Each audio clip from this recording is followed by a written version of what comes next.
दोस्तों, आप अधिकतर ज्ञान और वैराग्य के बारे में सुनते रहते हैं। ज्ञान अर्थात जिससे इंसान को हर काम करने का सही रास्ता मिलता है, और वैराग्य जो सांसारिक मोहमाया व सुख को त्याग करने में मदद करता है।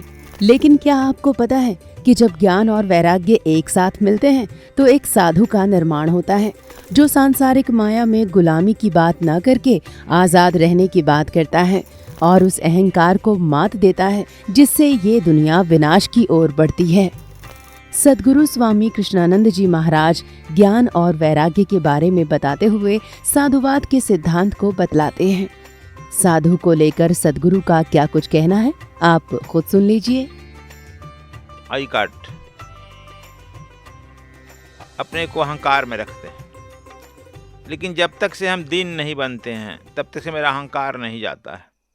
अहंकार नहीं जाता है तब तक से हम साधु के अधीन कैसे रहें। साधु के अधीन का मतलब प्रतंत्र, मतलब कि साधु का जो बता रहा है सेवा सुमिरन समर्पण, उस भाव में रहना। साधु का अर्थ होता है साधु, दो शब्द है ना। वह ऐसा साधक जिसमें साधना से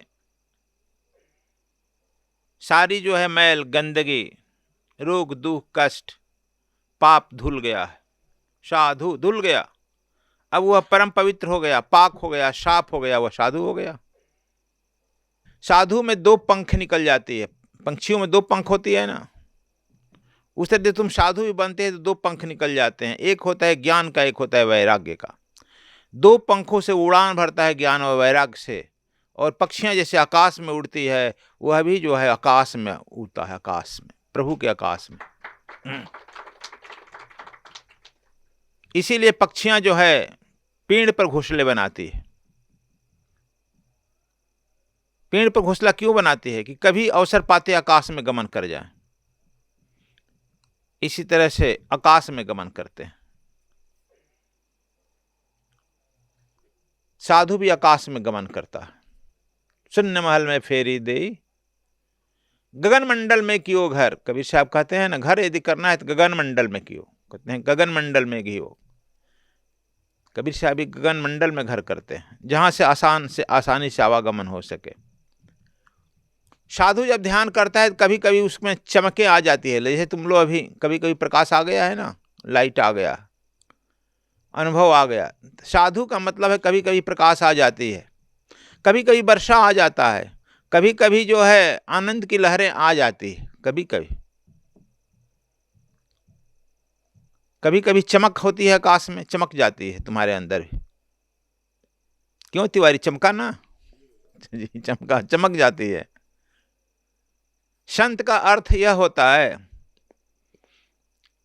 जिसके अंदर अब हर समय चमकता ही रहता है, हर समय मूसलाधार वृष्टि ही होती रहती है। वो हर समय मूसलाधार वृष्टि में उस परमात्मा के प्रकाश में अहोभाव से भरे रहता है, उसको कहते हैं संत।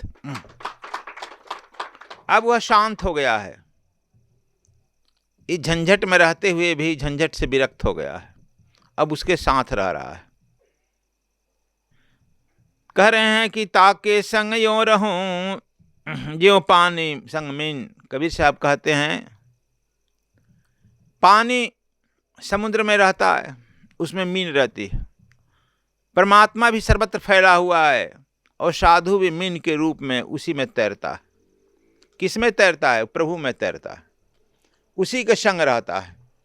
इसलिए कहे वह सदा जो है आनंद में रहता है, प्रकाश में रहता है, चमक में रहता है, मूसलाधार वृष्टि में रहता है।